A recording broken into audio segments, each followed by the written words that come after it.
The Zinn Company plans to issue $10 million of 20-year bonds in June to help finance a new research and development laboratory. The bonds will pay interest semi-annually. It is now November, and the current cost of debt to the high-risk biotech company is 11%. However, the firm's financial manager is concerned that interest rates will climb even higher in coming months. The following data are available, and you see the information on future prices for Treasury bonds and the delivery month as well as the settlement amount. Part A asks us to use the given data to create a hedge against rising interest rates.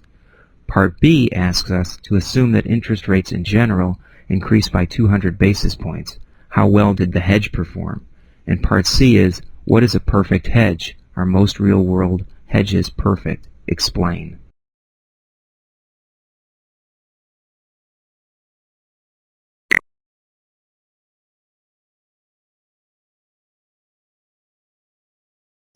Long hedges involve buying futures contracts to guard against price increases.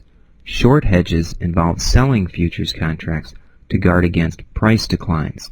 In this situation, the firm would be hurt if interest rates were to rise by June, so it would use a short hedge or sell futures contracts.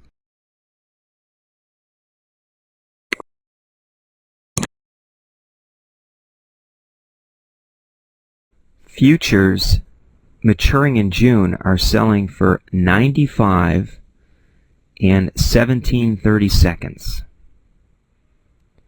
Okay, and futures contracts are selling for $100,000 in Treasury bonds.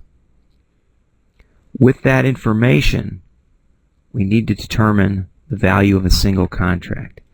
Okay, to determine the futures value, what you take, and you can watch either down here or up in the formula bar, you take the 95, I'm going to do it this way, 95 plus the 17/32, and then divide it by 100 to turn it into a percentage. Okay, so the futures value are going for 0.9553 or 95.53%. The value of a single contract, you take the $100,000 futures price of a Treasury bond times the futures value, and we come up with $95,531.25. Now, the debt required is $10 million. We need to raise $10 million in bonds, and the futures, and since the value of a single contract is equal to 95,531, I'll just put this right here. Okay, maybe we should label this value of a contract so that we're not getting confused on what the column title is. And then if we divide the two, the 10 million divided by the value of a contract, we determine that we need to come up with 104.68 contracts to cover the planned 10 million June bond issue. And we would round that, so I'll just format that with no decimal places. And what it means is we need to come up with 105 contracts to cover the planned 10 million bond issue. So let me type that in right here. This would be number of contracts. If I can type it right, number of contracts, and we'll underline that so that we can come up with that. Okay, so what does that mean?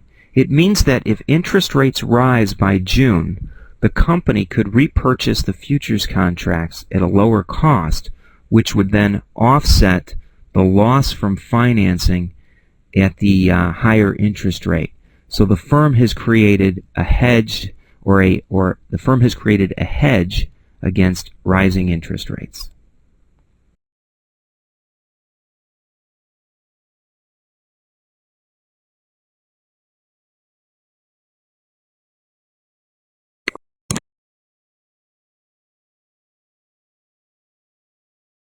Part B asks, assume that interest rates in general increase by 200 basis points. How well did your hedge perform? Okay, it's a 20-year bond, And if they don't tell us whether it's annual, semi-annual, or anything different, we assume it's a semi-annual bond, which is the most common type. So we drop in 20 years times 2 to come up with the number of periods. Okay, now the interest rate is given at 13% in the problem. We take 13% divided by 2, that comes up with the semi-annual rate. That's 6.5%. Well, before we solve for the payment, let's drop in the future value, $10 million. That's how much the bonds we're going to pay back when they come due. The payment then will be equal to the face value of the bonds times the coupon rate, which was 11%. But since we're making payments twice a year, we divide by 2 to come up with what the payment would be for each period. Okay, given that information, we would solve for present value. So I'll use the Excel function PV. I'll hit the left paren. I like to click on this button to call up the parameters, and then we can drop them in. The rate, given in cell B5. Number of periods, cell B4. Okay, the payment, I'm going to enter that as a negative amount because that's going to be an outflow. So we'll subtract 550,000 each period. The future value, also I'm going to enter that as a negative amount, which is 10 million, the amount of the bonds that would come due the end of the 20 years or 40 periods.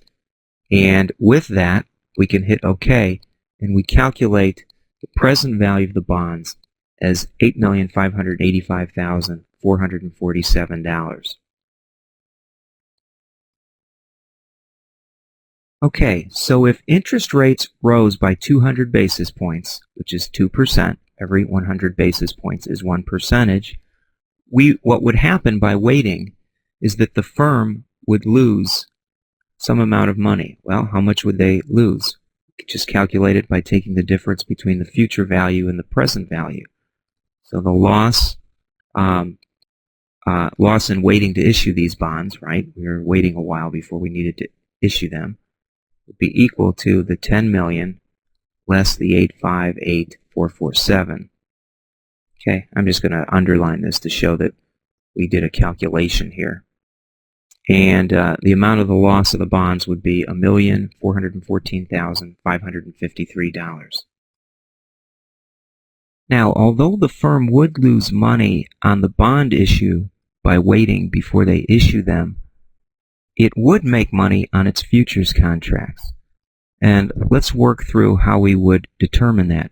First, we have to come up with the implied yield at the time the futures contract was entered. And I've done this ahead of time, but let's take a look and see how we calculate that. Okay, we use the rate function. I'll call this up again. And the number of periods comes from cell B4 was 40. 20-year bond, 2 periods per year.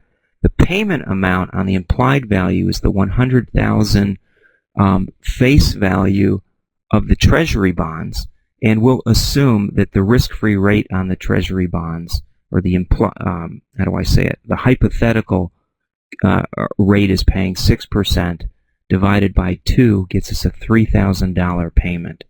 Okay, the present value we calculated earlier on Part A. It's coming out to be $95,531.25 per bond.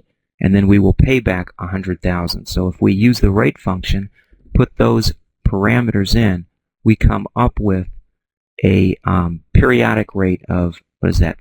It looks like rounded 3.2%. And that's our 3.2%. Okay, now if I bring this to light, we can determine that the nominal yield will just multiply the 3.2 times 2 is 6.4%. And that's that's a rounded number, but that's good enough. We can work with that.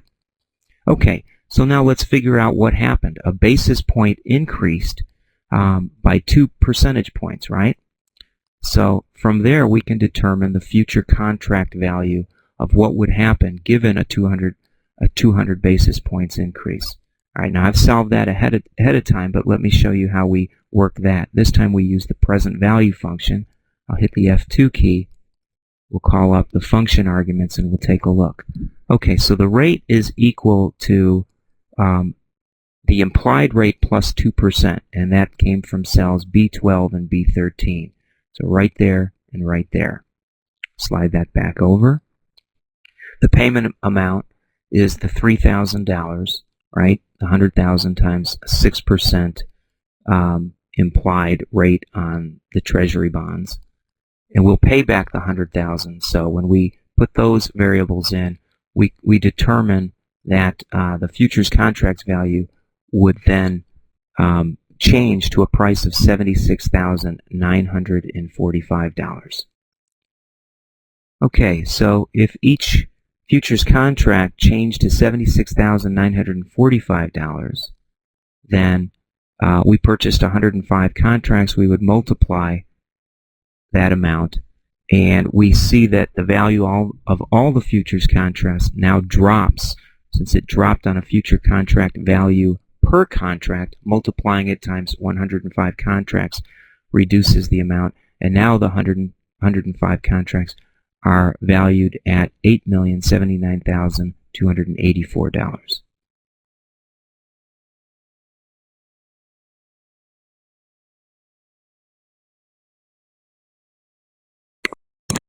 In a perfect hedge, the gains on futures contracts exactly offset losses due to rising interest rates.